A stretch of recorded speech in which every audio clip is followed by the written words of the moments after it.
Stadt Danzig war schon zur Zeit der Ordensritter ein Bollwerk des Deutschtums nach dem Osten. Mit der Blütezeit der Hanse wuchs ihre Bedeutung und ihr Wohlstand. Häuser und Tore sind Zeugen dieser stolzen Vergangenheit. Sie zeigen heute wie immer den urdeutschen Charakter dieser Stadt.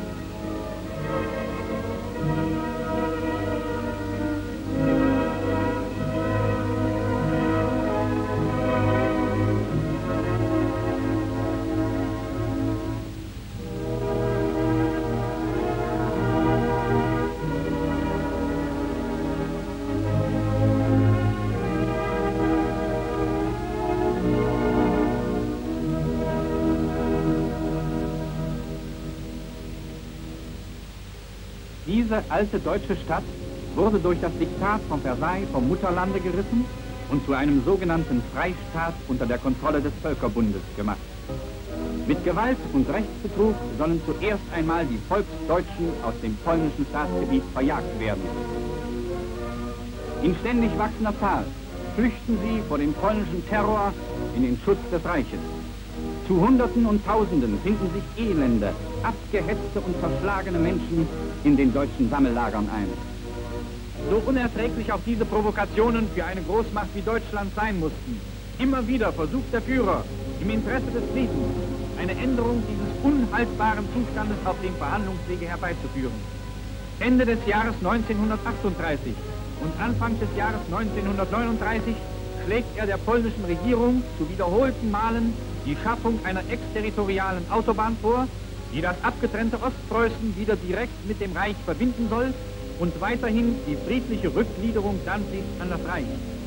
Dafür will Deutschland dem polnischen Staat und seiner Schifffahrt einen Freihafen innerhalb Danzigs einräumen, mit Polen einen 25-jährigen Nichtangriffspakt abschließen und die deutsch-polnische Grenze als endgültig anerkennen. Frieden an Deutschlands Ostgrenze aber kann England nicht gebrauchen. Der polnische Außenminister wird nach London bestellt. Dort überredet man ihn, an Deutschland keine Zugeständnisse zu machen. Während noch die Militärkommissionen der westlichen Einkaisermächte in Moskau weilen, um den Versuch zu machen, auch Russland in die Front gegen Deutschland zu reihen, begibt sich Reichsaußenminister von Ribbentrop auf dem Flugwege nach Moskau, um in Anwesenheit Stalins mit Außenkommissar Molotow einen Nichtangriffs- und Konsultationspakt abzuschließen.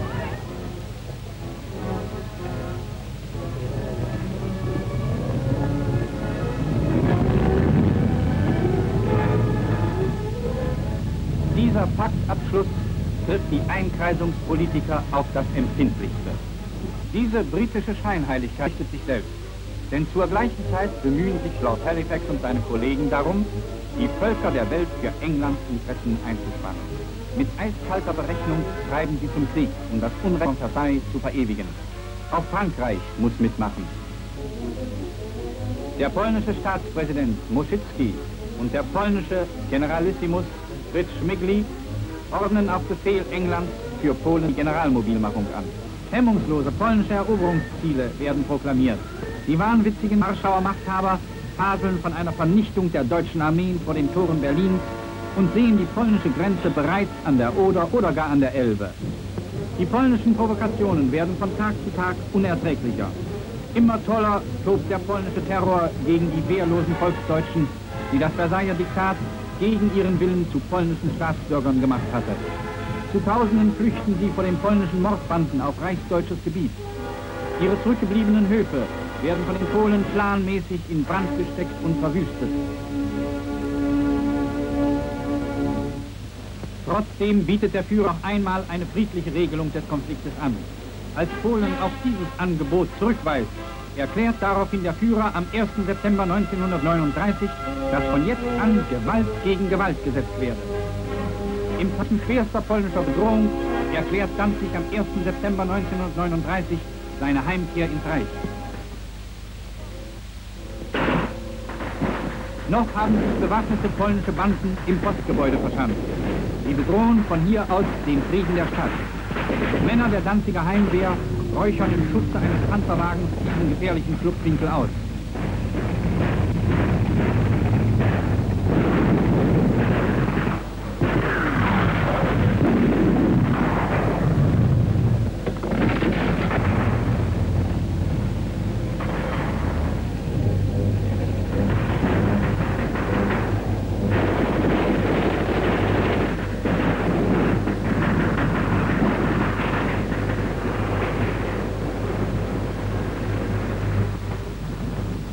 Tätigkeit des Völkerbundkommissars für Danzig ist beendet.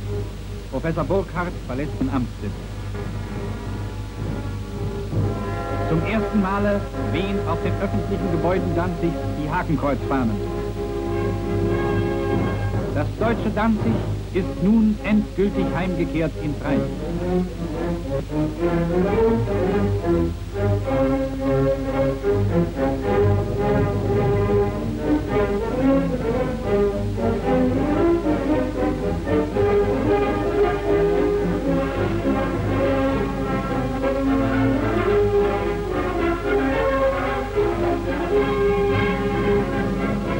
Die ersten deutschen Truppen ziehen in das befreite Danzig ein.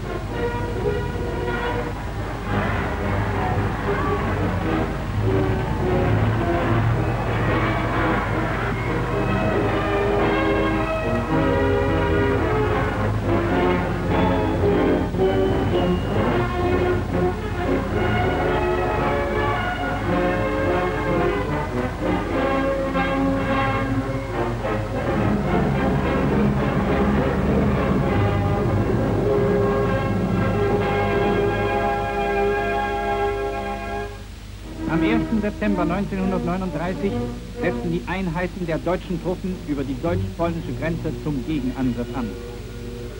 Von ihren Aufmarschräumen setzten sich die einzelnen Verbände aller Waffengattungen, an der Spitze die schnellen Truppen, in Marsch.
Durch Brückensprengungen suchen die Polen, das Nachrücken der deutschen Truppen zu behindern.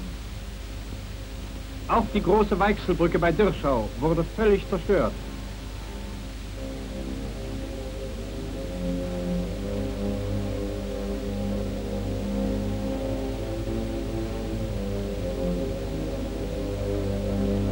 Überall werden sofort Pioniere eingesetzt.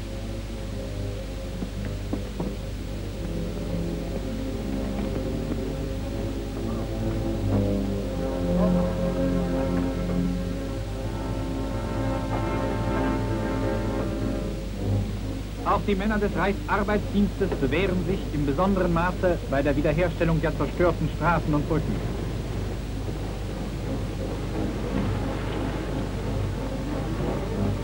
Sturzkampffliegerangriff auf einen militärisch wichtigen Eisenbahnknotenpunkt.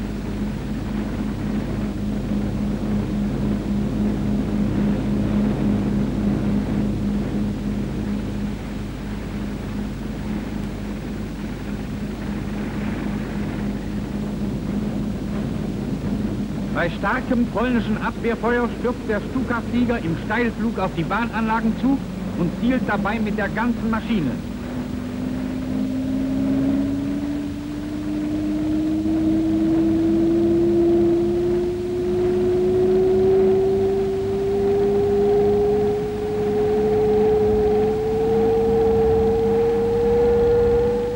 Wenige 100 Meter über dem Ziel wird die Bombe ausgelöst, das Flugzeug aus dem Sturz abgefangen und wieder aufgerichtet.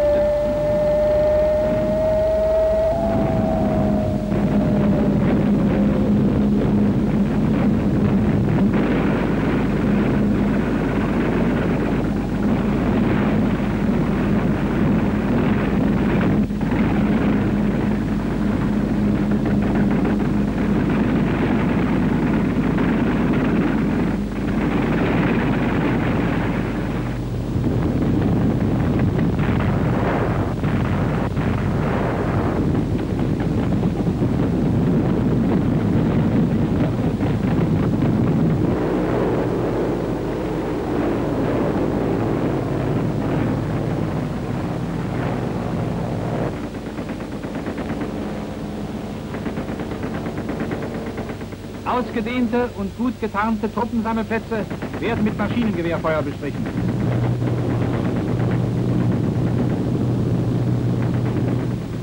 Ein feindliches Ziel ist erkannt und wird mit Bomben belegt.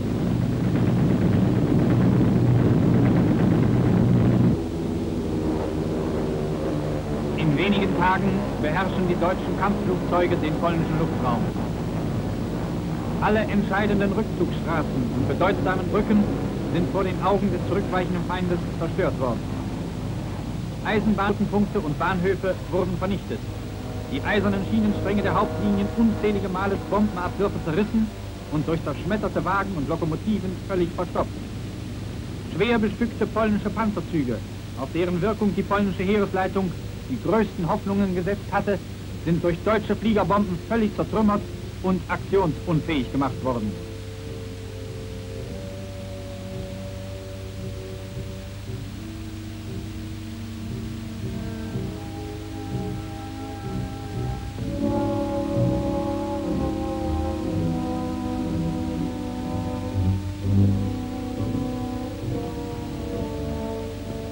Die Flugplätze und Hallen der polnischen Fliegertruppen wurden durch die Angriffe der deutschen Kampfflieger unter Mitwirkung der Flakartillerie zerstört. Im Ganzen wurden rund 800 polnische Flugzeuge vernichtet oder vom Heere erbeutet.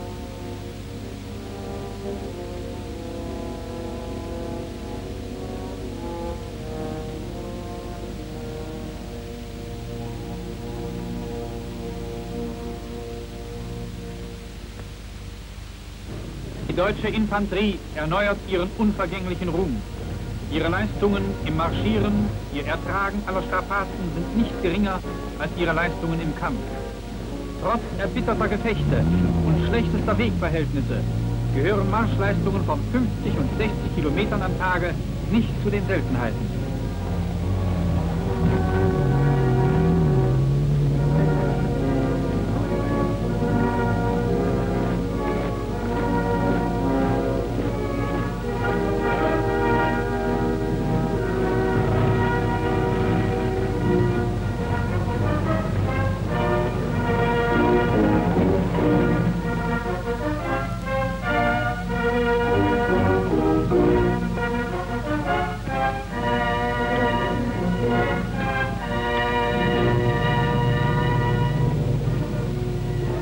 Überall, wo Volksdeutsche wohnen, heißen sie unsere tapferen Soldaten mit dankbarem Herzen willkommen. Die Schreckenstage des polnischen Terrorregimentes sind für sie endgültig vorüber.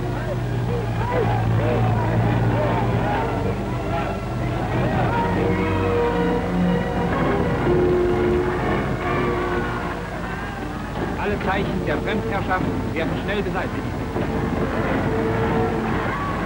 In den meisten Dörfern und Städten haben die Polen beim Rückzug sämtliche Häuser und Höfe in Brand gesetzt.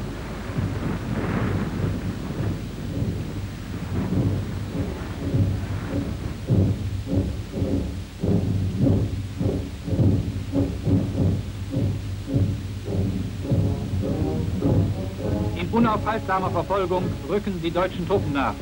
In den großen Gefangenenlagern wird das polnische Mordgesindel den misshandelten Volksdeutschen gegenübergestellt.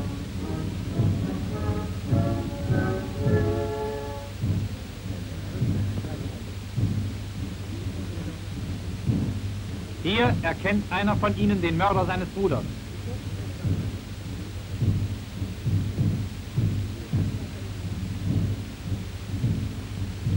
Hier der berüchtigte Meuchelmörder von Konitz, der schwer verwundeten deutschen Soldaten die Augen ausgestochen und sie auf bestialische Weise zu Tode gequält hat. Diese auch von neutralen Ausländern beglaubigten Untaten werden von England glatt abgestritten. Dafür wärmt die feindliche Lügenpresse ihre alten Gräuelmärchen aus dem Weltkrieg wieder auf. Wie damals behaupten sie auch jetzt, die Kirche vom Hellen Berge mit dem Bild der schwarzen Madonna von Częstochow sei von den deutschen Barbaren zerstört worden.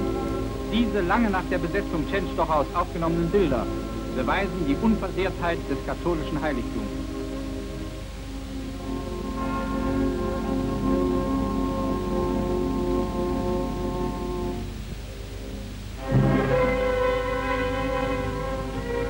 Auch die polnische Korridorarmee, die Danzig erobern sollte, wird durch die pommerschen Heerestruppen abgeschnitten und in der Tucheler Heide umzingelt und vernichtet.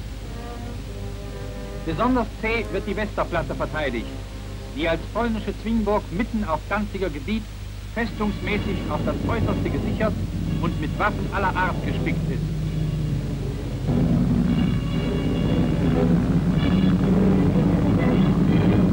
Deutsche Kampfflieger belegen diese Widerstandsnester mit Bomben.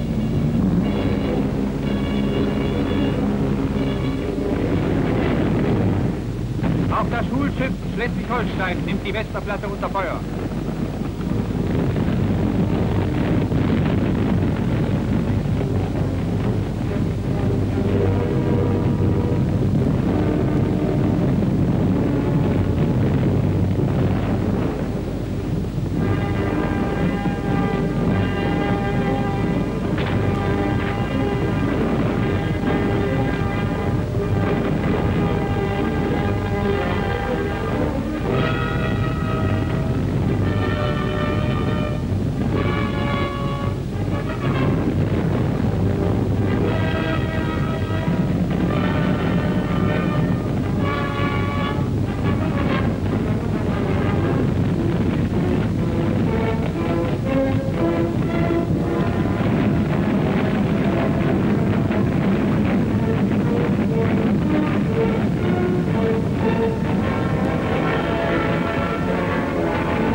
Tag und Nacht dauert die Beschießung.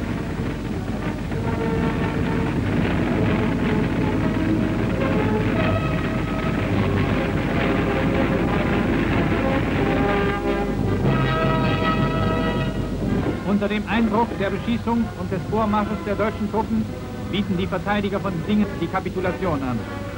Die deutschen Truppen rücken in die eroberte Stadt ein.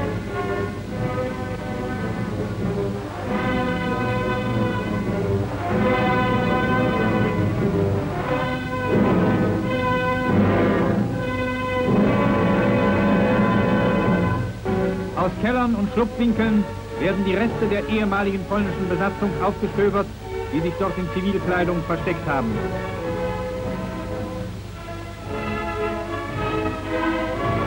Sofort nach der Einnahme trifft auch der Führer überraschend in der Stadt ein, die nach seinem Willen fortan Gotenhafen heißen soll.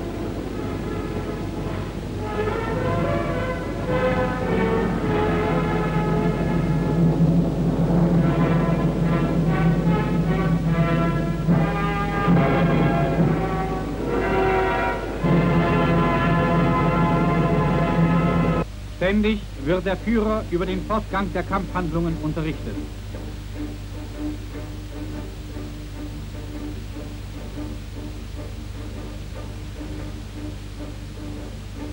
Ständig ergehen vom Führerhauptquartier die entscheidenden Weisungen und Befehle.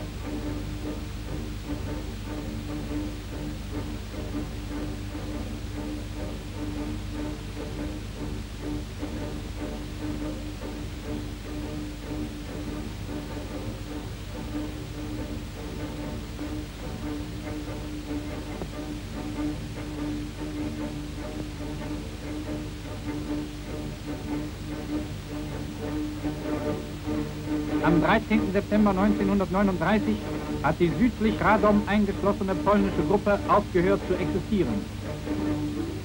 Am Tage danach meldet der Heeresbericht als vorläufiges Ergebnis der Vernichtungsschlacht bei Radom weit über 60.000 Gefangene.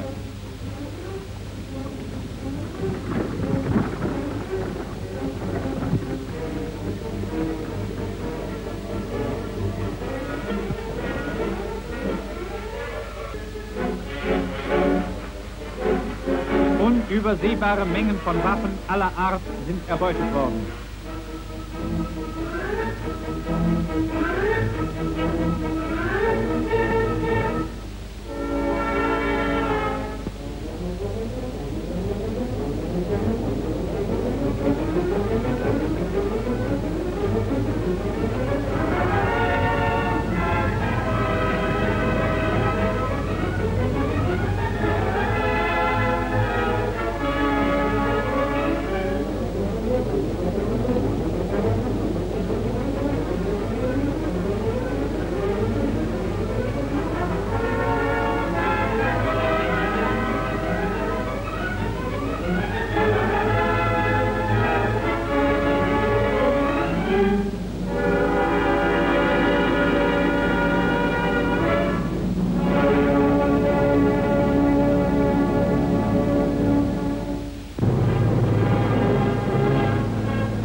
Bewusstsein, unter den Augen des Führers zu kämpfen, geistert die Truppen immer wieder zu unvorstellbaren Leistungen. Um dem Feind keine Atempause zu gönnen, wird die Verfolgung Tag und Nacht fortgesetzt. Der Vormarsch der deutschen Soldaten steht in der gesamten militärischen Geschichte einzigartig da. In den ersten 8 Tagen besetzten sie ein Gebiet, dessen Eroberung im Weltkrieg ein volles Jahr gedauert hat und entscheiden damit bereits das Schicksal des ganzen Feldzuges.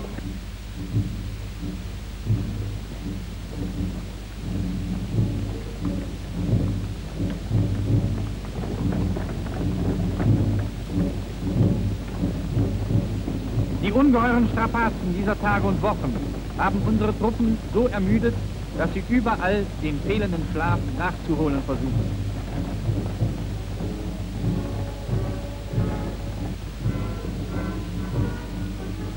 Auch den kleinsten Aufenthalt benutzen die Soldaten zur Ruhe.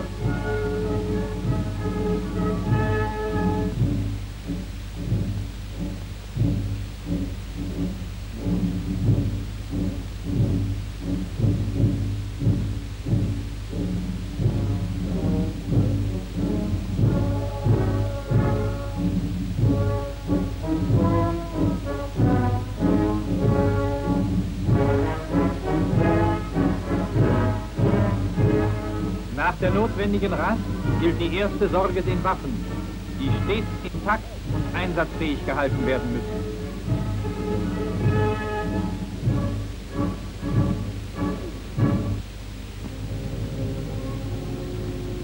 Die Schlacht im Weichselbogen, die größte Vernichtungsschlacht aller Zeiten, geht ihrem Ende entgegen.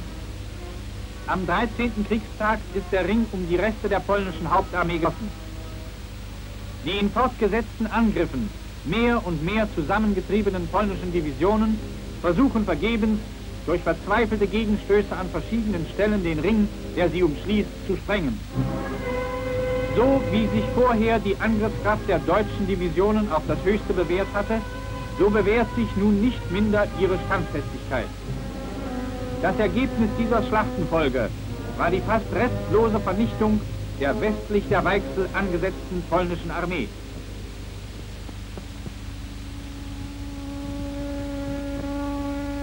Der Wehrmachtsbericht vom 21. September 1939 meldet: 170.000 Gefangene, 320 erbeutete Geschütze und 40 Tankwagen. An der polnischen Armee ist nun wahrgemacht, was der Führer in Danzig sagte: Mit Mann und Ross und Wagen hat sie der Herr geschlagen.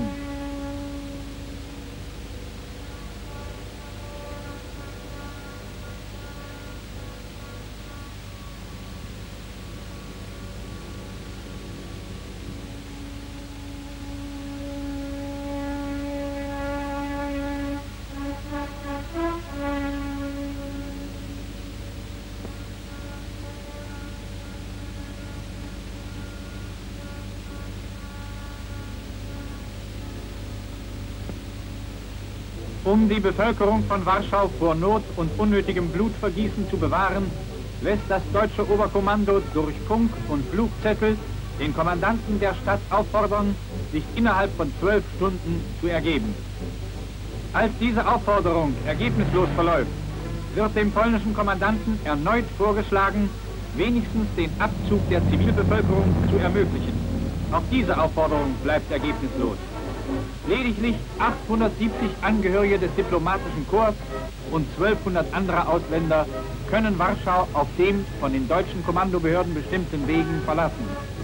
Sie werden von deutschen Offizieren in Empfang genommen und weitergeleitet.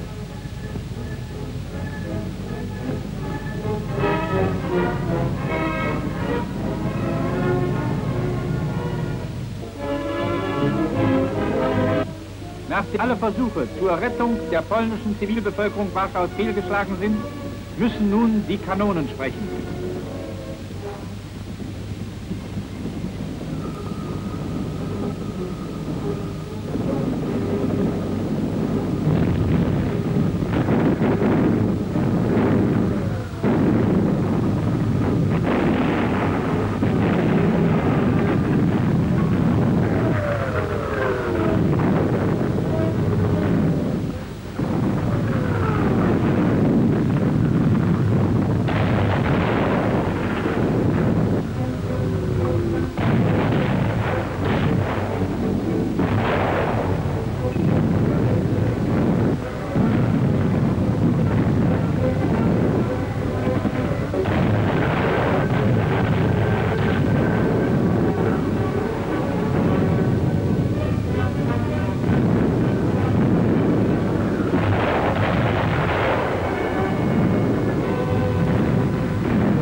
Endlich, nach mehrtägiger Beschießung, erklärt Warschau am 27. September 1939 die Kapitulation.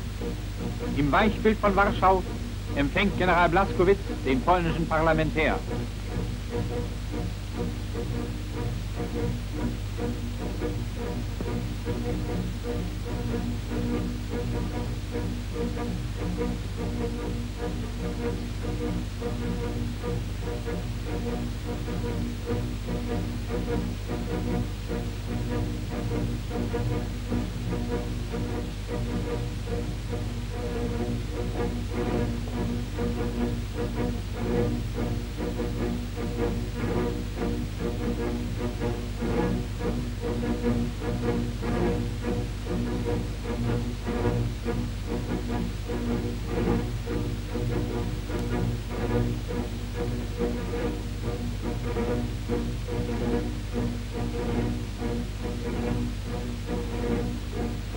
Die ersten deutschen Soldaten rücken in Warschau ein.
Leuchtenden Auges und in ausgezeichneter Disziplin ziehen unsere Soldaten an ihrem obersten Befehlshaber vorüber.